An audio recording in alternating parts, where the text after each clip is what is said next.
একাকিত্ব বা আইসোলেশন বা একাকিত্ব শুনলে কিন্তু আমরা একটু ঘাবড়িয়ে যাই, তাই না? কিন্তু আমার মনে হয় না ঘাবড়ানোর প্রয়োজন আছে।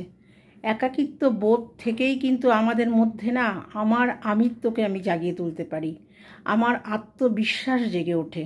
আমি কি পারি, আমি নিজের সাথে কথা বলে সেগুলো আবিষ্কার করতে পারি। মনকে একটু বিশ্রাম দিতে হয়। মনকে বিশ্রাম না দিলে মন তো আমার মধ্যে থেকে সব কিছু কথা বার করতে পারবে না। মনের রেস্ট দরকার।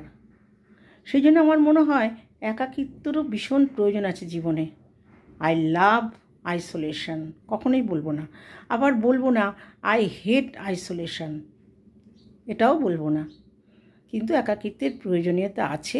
আমি উপলব্ধি করেছি, আমার মনের কথায় আমি আমার মনের কথা বলে সেটা তোমাদের সাথে শেয়ার করলাম। তোমরা সবাই ভালো থেকো, সুস্থ থেকো, আমার সঙ্গে থেকো।